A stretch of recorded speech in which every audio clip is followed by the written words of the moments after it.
Chapter 2, September. I've decided to take advantage of the weekend and go back to the market. Because someone will finally agree to tell me more than the cryptids I've managed to get up to now. Especially about the Maltea family, who seems to fascinate half the village and terrify the other half. Should start with the baker. If she hadn't finished her season already, she can't be far off.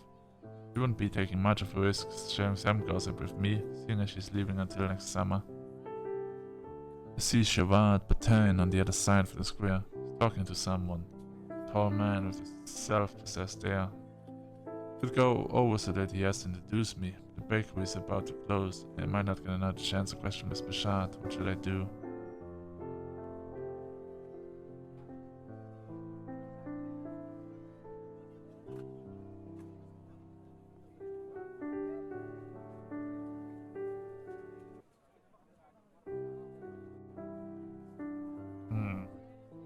Talk to Mr. Batain. Of course, it's Maltea, I knew it.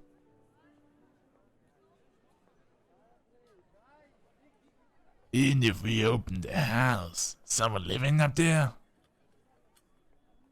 Look, Mr. Maltea, with all due respect, that's none of your business.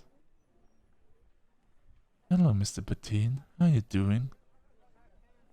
Oh, hello, miss. What a nice surprise. Let me introduce you to our mayor, Ives Maltea.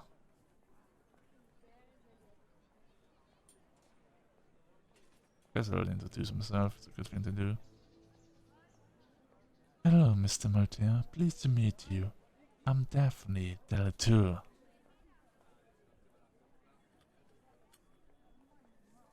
Daphne Delatour? You must be Sophie's daughter. I didn't know she had any children. Oh, that's not surprising. Mom left the village right after I was born. Thinking it over, Yves Maltea looks at me over from head to toe, distrust and disdain in his eyes. I admit, it makes me quite uncomfortable.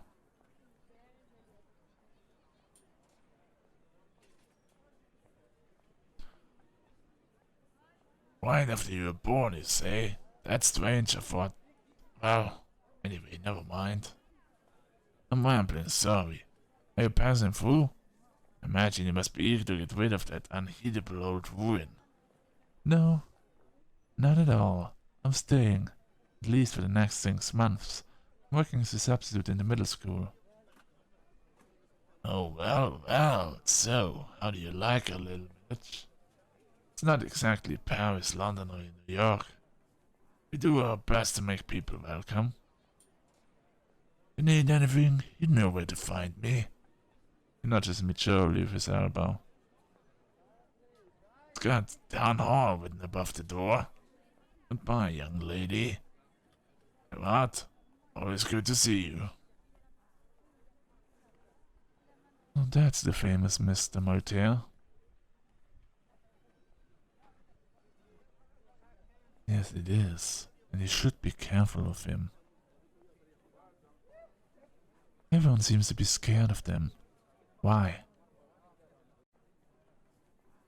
They have a reputation, and it's them who call the shots around here. Not only does half the town work in the sawmill, Mr. Maltea is the mayor too. It's been like that for generations, and I have to tell you, there's always been bad blood between the Malteas and the Delatours. Oh, I know, and there is bad blood still. I'm gonna get rid of the family with witch power.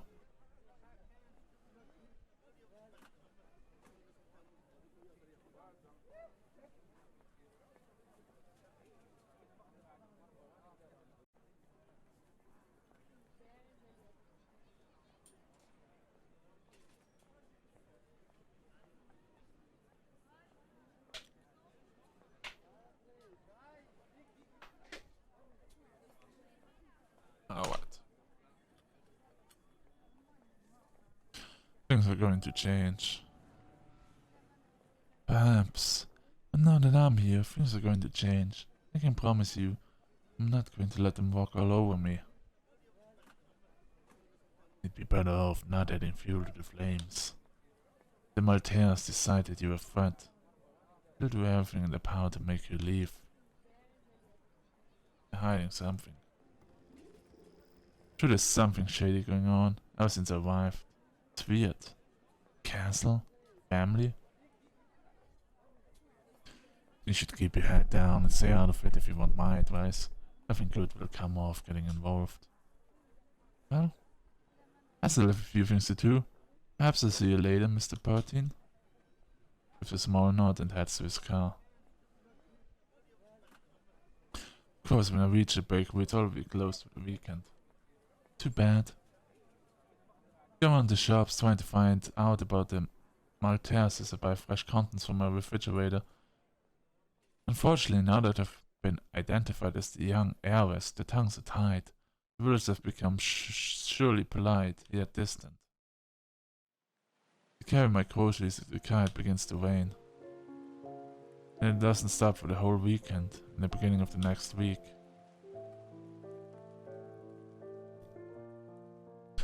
I'm at school teaching geometry to my 6th grade class when nature finally intervenes to give the sun back. But despite is short-lived, and a bit later, I discover a summons to the principal's office in my locker. I'm from now on the other side of the fence, and I no longer risk a detention. I admit it worries me a little, adding a sense of menace to this otherwise radiant September day.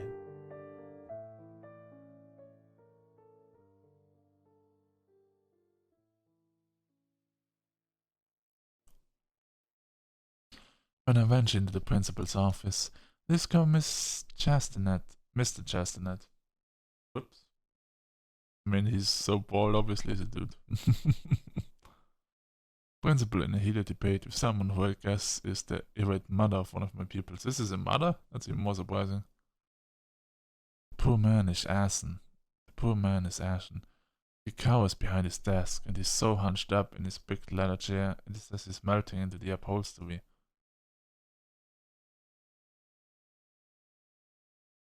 Please, Miss Levesque, you must admit that your man's are most unusual to say the least.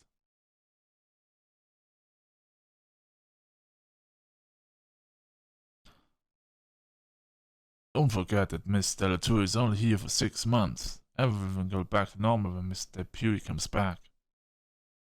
Ah, here she comes.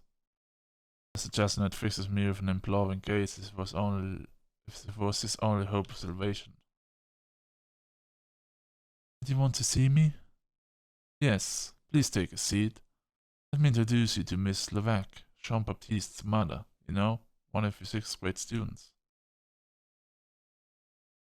I'm gonna speak to Miss Levesque.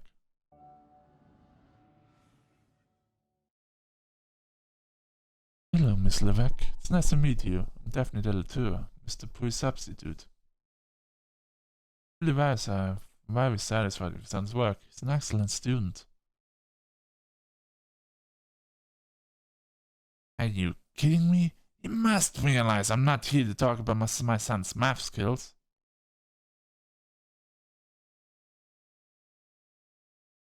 Look, Miss Chestnut, I'm not going to exchange words with this. Anyway, we had an agreement. You and I hope you'll keep to your word. Jean-Baptiste's mother glares at me coldly. I hear the direct mother in his beard. We hadn't agreed to anything. I don't know what to make of this situation. For a few seconds that feel like hours, I give up and say, what exactly is the problem? I'm sure we can find a solution. I'm not sure how to tell you this. Mrs. Levesque wishes to remove her son from your class. I have nothing to be ashamed of. You don't understand. Are you insinuating there's something wrong with my teaching? Why would you want to remove your son from my class? There's nothing to do with your teaching. Miss Levesque, be reasonable. You can't ask us to change your classes just like that for no good reason. For no good reason? Ah, that's it. You're falling under the Delatour spell too. The family of pageants. Your wife in town, and just like that you think you can get away with anything? But me, I can see what you're up to. I won't be fooled like the others. You want me to say it what you are? A witch.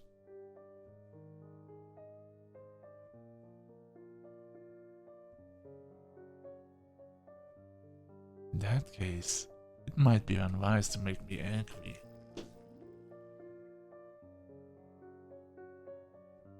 I truly believe I'm a witch. Perhaps it would be better not to make me angry. You behave yourself? I promise you I won't initiate your son into any mysteries except those of geometry. I would happily continue to explain myself, but Mr. Chestnut interrupts to cut short the discussion. See, I was sure that if we discussed it rationally we'd come to a consensus. I trust you reassured Mrs. Levesque. And Mr. Latour. I hope I can rely on you to take good care of our dear Jean-Baptiste's progress. Of course, sir. I'll pay special attention. What? Oh, you're in it together. There's no other explanation. You, de Latour, you won't get away with this. You haven't heard the last of me. Without warning, she leaves the room, slamming the door behind her. It's an awkward silence which is quickly broken by Sean Chestnut.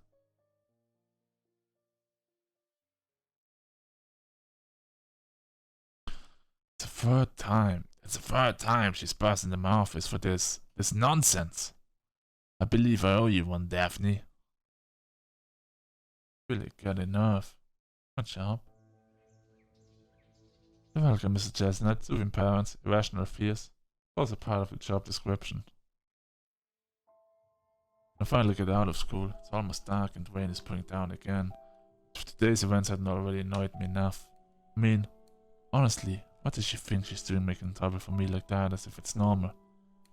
She's lucky I don't have any magical powers. Such a thing even existed. Otherwise I would have changed her straight into a frog or something. Witchcraft stories are quite fascinating though. Hard to believe the Maltese have the whole area under their thumbs just like that. So curse me, would you? Bam! One little curse, no more problem. There must be a price to pay. But what nonsense. Things like that don't exist. Even if I would like them to. With the cigarette, I'm sitting by the window, brooding over these thoughts. And suddenly the headlights of a car illuminate the bend in the road. To my surprise, it turns at the gate and comes up the lane to the house. Who would visit me this late? I think I recognize the grubby grey van with the ladder on its roof. The hastily patched up right-wing mirror. How is this possible? What is he doing here? I run down the stairs, open the front door. My ex-boyfriend? Yep. Frank? There he is, my ex-lover at the door, drenched in by the relentless rain. My heart sinks at the thought of seeing him, talking to him once again, just when I'd reassigned myself to the fact that he was a remnant of the past. First happy, and not so much. How did he know? How did he find me? I hadn't even told him I was leaving. Daphne, how long do you plan on making me wait in the rain? I need to talk. But what are you doing here? Frank stands in the hall, watching me clearly annoyed. I'm fine. Thanks for asking.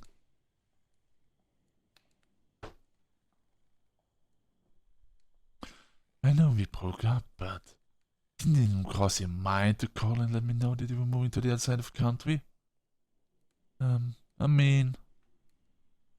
What do you mean? Come on, explain! None of your business. It's got nothing to do with you. You said it yourself. We broke up. Alright, then tell me, why am I still getting your mail? My mail? Yes. A letter from your mother. I know relationships difficult, so I figured it's probably important.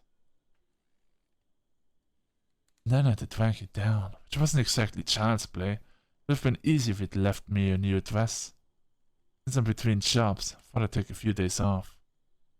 Frank smiled at me, looking amused, and pretending to check out the room, he adds. Funny, been dreaming of a weekend in a bed and breakfast. Should I say, castle and breakfast? So, what do you think? It's a little bigger than our old flat down the main street.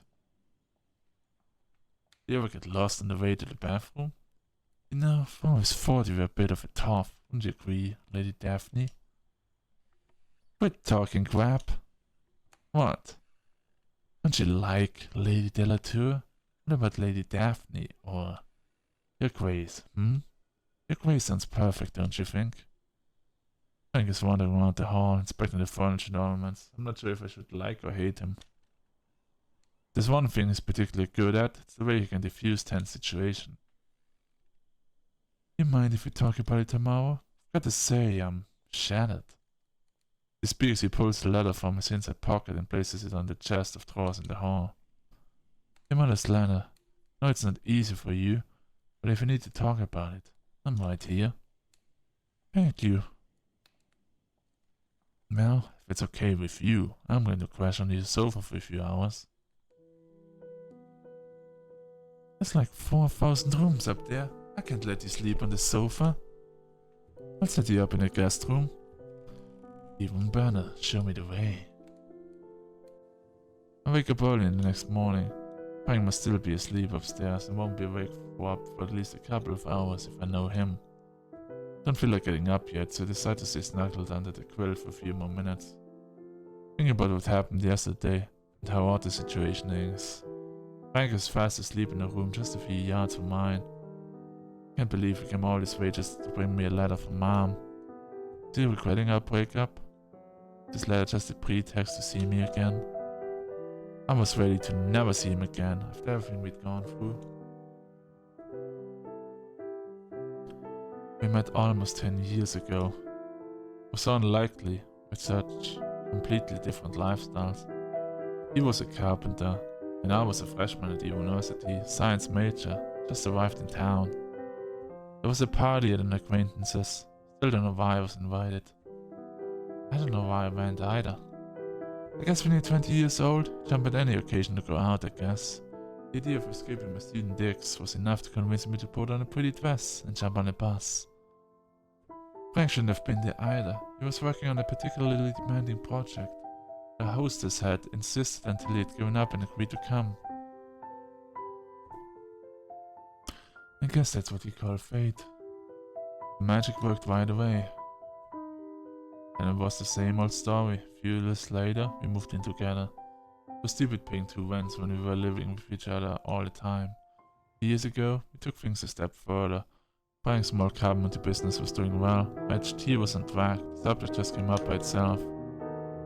Frank asked me if I wanted to have a baby. For him, it was so simple. He was so sure about it. He was so sure of everything, on the strength of a relationship, that he didn't want to wait any longer, that it was the right time. I had cold feet at first, chatting. I wanted to finish my PhD first. That we would have to think about it, but he managed to convince me. Oh shit? What happened?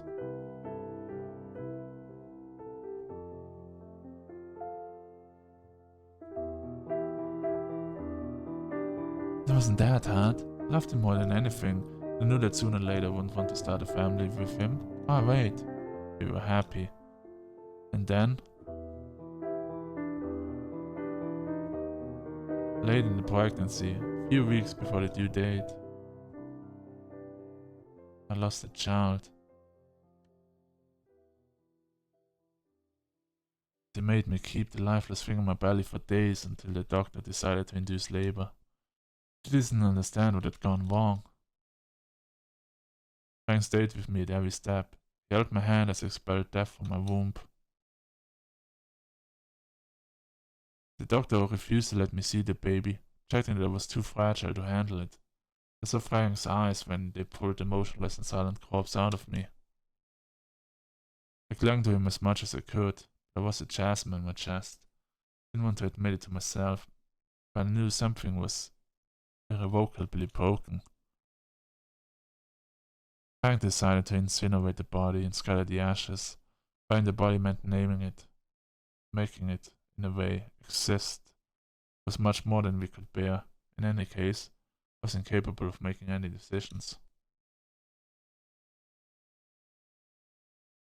When the first shock wave and the tsunami it created in our lives family receded, I realized the relationship was doomed. I blamed Frank, myself, the universe. Seeing Frank every day reminded me of everything I'd gone through, and our daily life had become a hopeless ordeal. So you've given up. You're the one who's given up on the relationship. But for me, it seemed like Frank has tried everything here. And he just went through the pain. Did you ever ask if he wants a second child? Did you ever talk about it? Did you consider him? I have my doubts about it.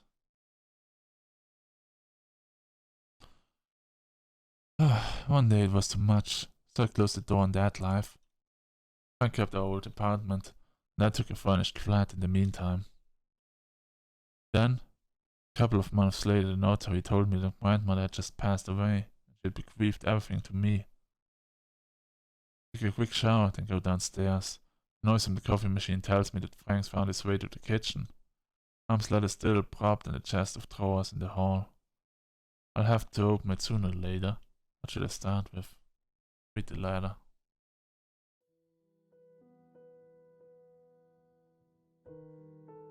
The envelope is dog-eared, and the yellowing is where it had traveled a lot. The stamp is foreign. The lettering tells me that it was probably posted somewhere in Asia. In Asia? Where the fuck are we?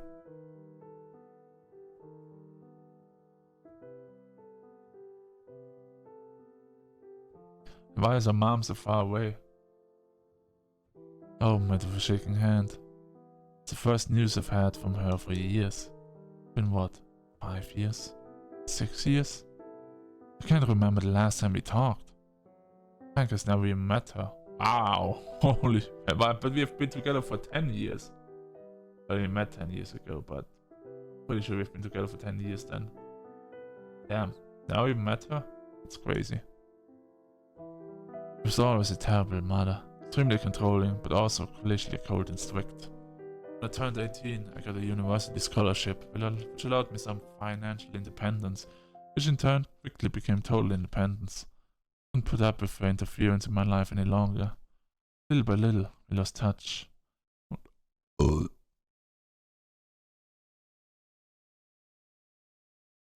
One year, I made an excuse not to visit her at Christmas. The next year, just sent her a card. Started to filter her cells, and one day the phone stopped ringing. The bond was broken, and years have passed without me noticing her absence. When I tried to contact her, she had disappeared without leaving an address. I must admit, I didn't try very hard to track her down. And now, out of nowhere, she comes back into my life with this letter. Her nervous, jerky handwriting hasn't changed. The content of the letter, though, is as cryptic as it is brief. Daphne. Please don't accept the inheritance of my grandmother. Don't go back there. You'll only be putting yourself in danger. Regards, Sophie Delatour. Her closing says a lot about her tender-heartedness. I was expecting your mommy who loves you, but well. Never talked about the time she spent here with my grandmother at the castle. It seemed obvious to me that something had happened, but what? And it's over in my mind as I entered the kitchen. Frank holds a steaming mug of coffee and is gazing out through the French windows. Alright. Here's my thing. The mayor seemed to be weird about us existing. Especially that we have been born and that our mother left. Which I assume we, the Delatours, had the children with the whatever the other freaking family is called. Our mother and her, and we are that kind of bastard child of them, I guess. And yeah, we also descended from a family of witches, and we used to have great witch powers in our family running, and the Delatours just slowly killed all of us. No, not the Delatours, the Sanderas. Whoever the enemy family is, they killed us. They're killing us, they're killing a lot of people. And yeah, Frank, you see, everything is complicated, and I just want to unlock the witch power and kill the whole people there. Like, the enemy family might even burn down the whole village at this point. Not gonna lie. Alright, here we go. So, you managed to figure out the coffee machine.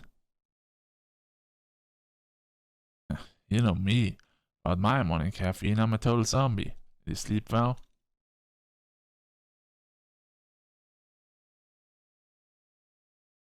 Been thinking things over. I have to admit, I didn't get much sleep with you being here. I know, it still does up some stuff for me too. And you must have guessed, I haven't traveled 300 miles just to play mailman. Figured your arrival I might have an ulterior motive. I think you know exactly why I'm here, so I'm going to ask you straight out. What do you think, Daphne? Tell me. Should we try to start over together? The character, absolutely not. Doesn't want to start over. Me personally, 100% freaking yes. Like, yes. Like, why the frick not? Yes. Yes. I think we should try. I was thinking too. Now that I'm here, I'm not that sure anymore. It's going to take some time. My astonishment, his face relaxes all at once. Grins at me and changes the subject.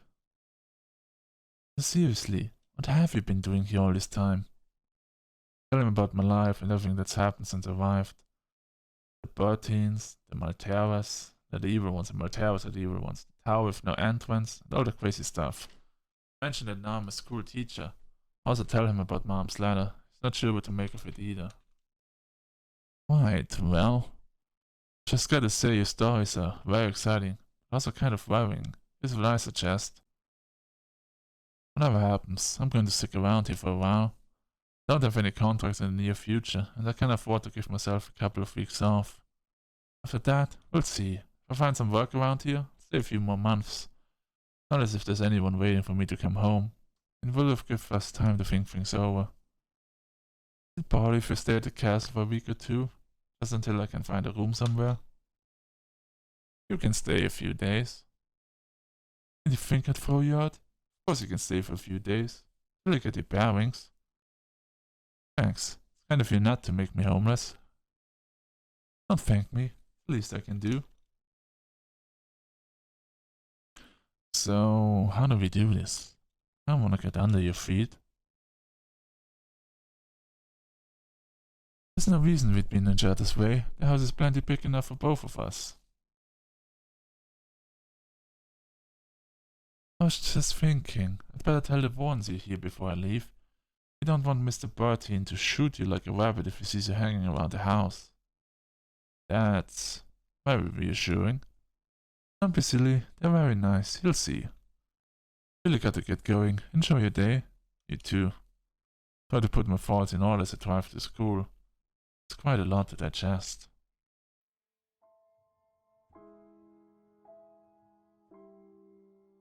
The day flies by, fast as an arrow. With everything that's happened since yesterday, I'm having trouble keeping my mind on my work. When I get back to the castle, there's light and movement. Even if it's only temporarily, I'm glad not to be alone for a while. Makes a nice change from my last few weeks of solitude. Fire crackles in the hearth, and delicious smells drift out of the kitchen. It's almost too perfect, and I have a hard time not taking advantage of Frank's kindness. Seems determined to see to my every need. Still, he manages to keep out of my way. We eat our meals together, but otherwise, we get on with our own business in different parts of the house.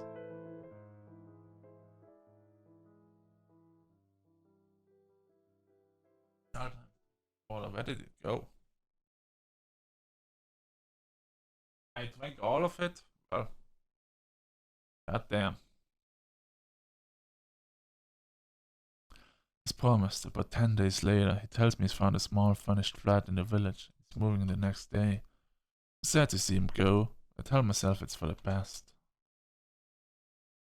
Days, then weeks go by and I slip back into my routine of the school, the village and the house. I'm walking in the forest. The leaves have begun to redden and the trees are clad in the bold colors of fall. It's getting late, but I'm too busy strolling along the path. I had noticed, but night has begun to fall. I see the castle at the end of the trail, but as I get closer, it seems to move away. I feel a presence behind me. Something deeply evil, ominous, almost sickening. I begin to run. The house has disappeared completely. I find myself in some kind of meadow. Something in the middle. Something softly reflects the moonlight. As I get closer, I discover it's an oval pool filled with silvery liquid. The image reflected on the surface is me, but not me at the same time. The sensation of dissonance gets stronger as I draw nearer.